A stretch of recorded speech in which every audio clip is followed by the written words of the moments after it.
soit Jésus-Christ, notre grand Dieu et Sauveur. Sa paix soit avec vous. Pour éloigner des fléaux comme la guerre et obtenir la paix du monde, la Vierge Marie, en ses diverses apparitions, notamment tous les 13 du mois de mai à octobre 1917, a demandé la récitation du chapelet. Et en effet, parmi tant d'autres, les événements historiques suivants démontrent la puissance du chapelet. Ainsi, au XIIIe siècle, saint Dominique attribua la victoire sur la terrible hérésie albigeoise au rosaire, au chapelet. Il propagea cette dévotion avec ferveur.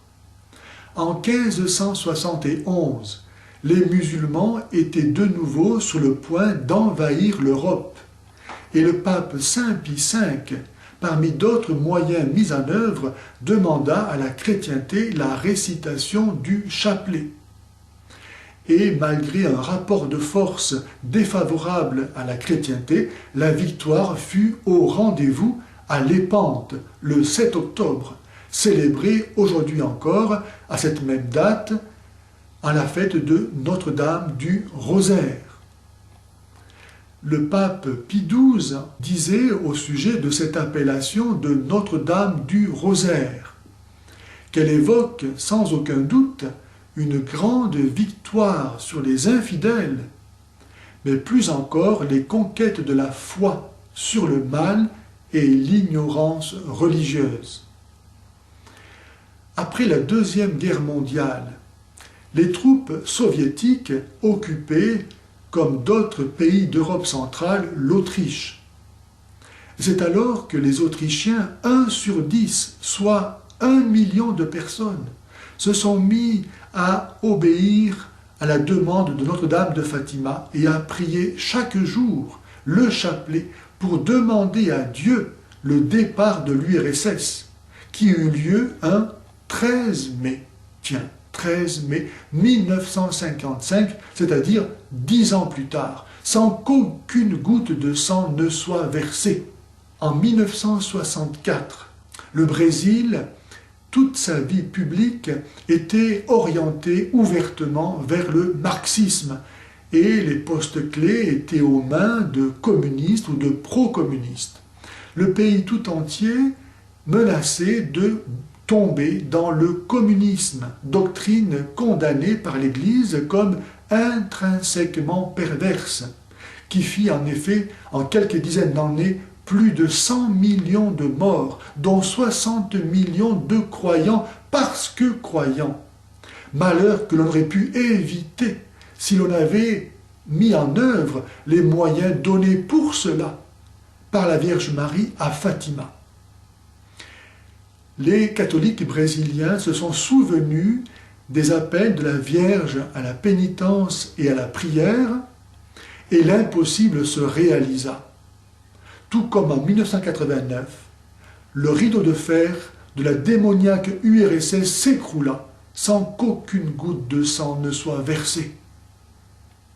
Pourquoi douter qu'aujourd'hui encore, Dieu débarrassera le monde des assauts actuels de Satan et de ses complices par l'obéissance au même message de Notre-Dame de Fatima?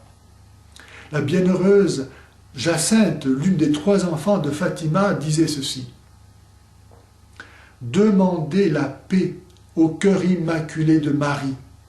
C'est à elle que Dieu l'a confiée. » Et le pape Jean-Paul II, dans sa lettre apostolique « Le rosaire de la Vierge Marie », écrivait ceci: « L'Église a toujours reconnu à cette prière une efficacité particulière dans les causes les plus difficiles, en des moments où la chrétienté elle-même était menacée.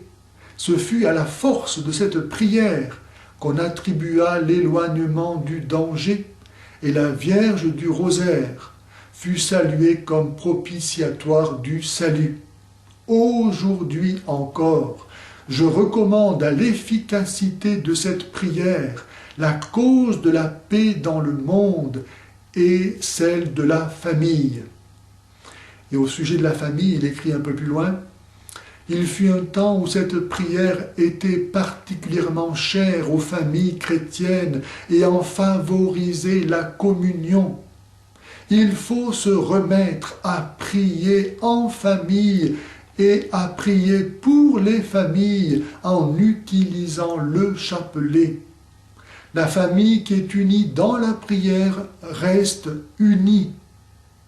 Recommencer à prier le chapelet en famille signifie introduire dans la vie quotidienne des images bien différentes de celles de la société. La famille qui récite le chapelet reproduit un peu le climat de la maison de Nazareth, Jésus au centre, avec qui on partage joie et souffrance, à qui l'on remet besoins et projets, et de qui l'on reçoit espérance et force pour le chemin à parcourir. Prier ne dispense pas d'agir, bien au contraire. Sainte Jeanne d'Arc, qui écoutait les voix du ciel, en est un magnifique exemple.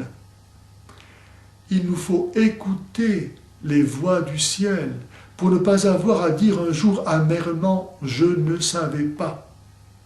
Ou bien prier la Vierge Marie de nous préserver et sauver, elle qui a reçu la mission d'écraser la tête de Satan, elle que Jésus nous a donnée pour mère, ou bien pleurer sur notre foi et notre Église abandonnée, sur nos libertés perdues, nos familles massacrées, nos biens saccagés, la France envahie et dévastée. Plus nous attendons, plus ce sera pire.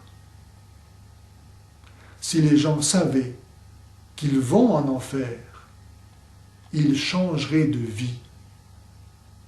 Pater noster, qui es in celi, sanctificetur nomen tuum, adveniat regnum tuum, fiat voluntas tua, sicur in cielo et in terra.